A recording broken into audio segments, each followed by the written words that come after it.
আম শাক ভর্তা দেখেছেন কখনো? না দেখে থাকলে আমার এই রেসিপিতে চোখ রাখুন। না দেখলে মিস করার মতো একটা রেসিপি। যা এক গরম পড়েছে, এই গরমে টক কিছু না হলে যেন দুপুরের খাওয়াটাই জমে না। আর তাই আজ আমাদের বাড়িতে হয়ে গেছে টক শাক। ক্ষেতের টাটকা শাক দিয়ে এই আম শাকটা তৈরি করা হয়, খেতে যেন স্বর্গের মতো মনে হয়। আমার মতো কার কার টক পছন্দ আমাকে কমেন্টে জানিও। এই তো বিশাল এক বড় ক্ষেতে আমরা চলে এসেছি সকাল সকাল শাক তুলতে।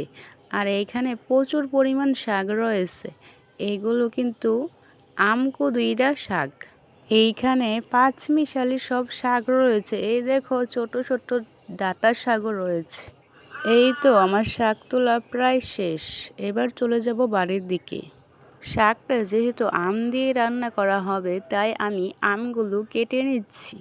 এইবার আমি শাকটাকে ভালোভাবে ধুয়ে কুচি করে নিয়ে এসেছি। আমি কুচি করাটা দেখাতে পারিনি, তার জন্য সরি। এইবার একটা বড় ডেকচিতে শাকটাকে দিয়ে দেওয়া হয়েছে, একটু লবণ আর একটু হলুদ দিয়ে দেওয়া হয়েছে। এটাকে কিন্তু ফোড়ন দিবে না, এটাতে তেলও দেওয়া হবে না, শুধু সেদ্ধ শাক।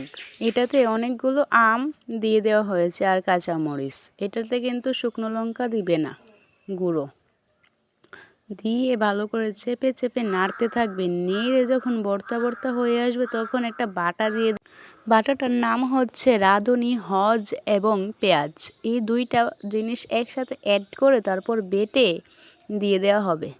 বেশ এতটুকুই। তারপর চেপে চেপে চেপে চেপে ভালোভাবে ভর্তা ভর্তা করবে। এই তো ভর্তা ভর্তা হয়ে এসেছে, এবার নামিয়ে নিব। তোমরা কারা কারা ক্ষেতের টাটকা শাক দিয়ে এভাবে আম শাক বানিয়ে খেয়েছো কমেন্টে জানিও। আর আজকের মতো টাটা।